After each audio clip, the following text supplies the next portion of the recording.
Differently this day, and I beg your indulgence. We are doing something that all churches do,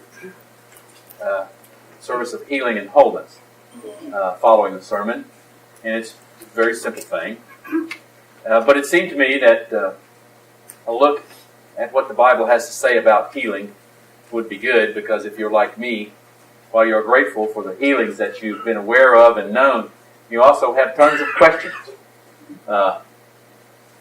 If God would just give us this gift of healing and let us use it, everything would be fine, right?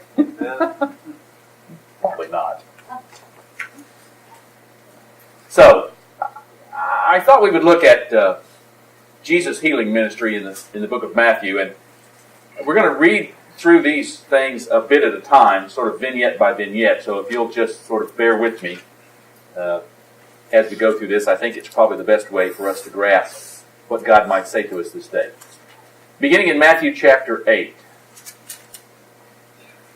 Speaking of Jesus, when he came down from the mountainside, large crowds followed him. A man with leprosy came and knelt before him and said, "Lord, if you're willing, you can make me clean."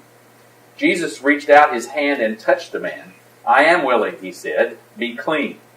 Immediately he was cured of his leprosy. Then Jesus said to him, "See that you don't tell anyone, but go show yourself to the priest and offer the gift Moses commanded as a testimony to them." This is the word of God for the people of God. Thanks be to God. This is probably what first comes to mind when you think of healing that God does through Jesus Christ. We ask, God gives, all is well. That's kind of the way it worked in the Bible. It doesn't work that way, it seems, for all of us. At least not all the time, or some of the time, or most of the time. And so we're left with questions. And I think it would be wise, first of all, to look at this with a little bit more of a deeper eye. And the first thing that you would notice is the absolute social taboo that Jesus committed by reaching out and touching a leper. That would not be done. Certainly not by a Jewish rabbi.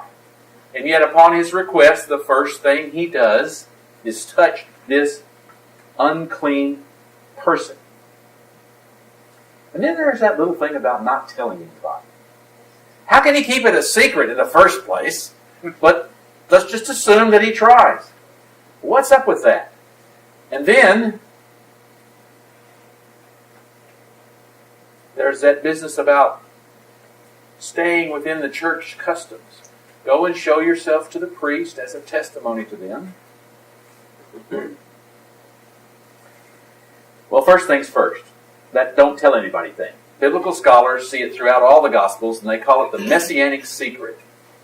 What they're saying basically is, apparently, as near as we can guess, the timing for Jesus was not yet there to declare fully his mission and his identity. So he keeps that stuff a secret and asks the folks who benefit from his miraculous ministry to do the same. And then about going to the priest, I'm reminded of what Jesus said in his Sermon on the Mount. I didn't come to abrogate the law. I didn't come to make it null and void. I didn't come to replace it. I came to fulfill it. Jesus' respect for the law is total. So what then do we take away from this healing story? First thing, no one is outside the reach of God's healing power. From the least likely to the most likely. Wherever you may fit in between those two categories, you are not outside the reach of God's healing power.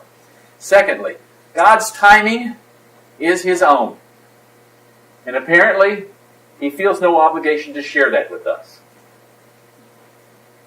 You are ultimately left with a mystery sometimes. And finally, it seems a bit presumptuous to have to say this, but I think it's necessary. Finally, if you think you can live outside the law, if you think you can improve upon the law by picking and choosing the things that you think are right and the others that are wrong, you are quite mistaken. then you are in effect mocking God. And why then would you ever think, as you ask God for healing, that you would be found in God's good graces? There we go. Let's read on. Verse 5, Matthew chapter 8. When Jesus had entered Capernaum, a centurion came to him asking for help. Lord, he said, my servant lies at home paralyzed and in terrible suffering. Jesus said to him, I will go and heal him. The centurion replied, Lord, I do not deserve to have you come under my roof, but just say the word, and my servant will be healed. For I myself am a man under authority, with soldiers under me. I tell this one, go, and he goes, and that one, come, and he comes. I say to my servant, do this, and he does it. When Jesus heard this, he was astonished, and said to those following him, I tell you the truth, I have not found anyone in Israel with such great faith. I say to you that many will come from the east and from the west, and will take their places at the feast with Abraham, Isaac, and Jacob in the kingdom of heaven. But the subjects of the kingdom will be thrown outside into the darkness, where there will be weeping and gnashing of teeth. Then Jesus said to the centurion, go, it will be done, just as you believed it would. And his servant was healed at that very hour. This is the word of God for the people of God. Thanks be to God. A second healing of an outsider. Way outside. He was a Gentile. Well, that's enough to put him outside the door. But he wasn't just a Gentile, he was a Gentile soldier. And he wasn't just a Gentile soldier, he was a Gentile soldier who was a member of the occupying army. Not exactly anybody's favorite. And even the soldier himself knew that asking a Jewish rabbi to come to his Gentile soldier's house would be fruitless, as no Jewish person would enter the house of a Gentile. And he explained how he understood in military terms. And Jesus' response is to be amazed at his faith. And upon that amazement, he tells a story. He tells a story that would turn the Jewish world upside down. The story is this. And here's what it assumes. Every Jew knows this. We're God's chosen people. We have the scriptures to identify us as such. I have certain rights by the fact that I was born Jewish. And one of those rights that every Jew knew is when the time comes, whenever it would be, when God would finally make his play and correct all the problems in the world and set the world right according to his priorities. At that time, that great messianic banquet would include every one of his chosen people, every Jew. And Jesus says,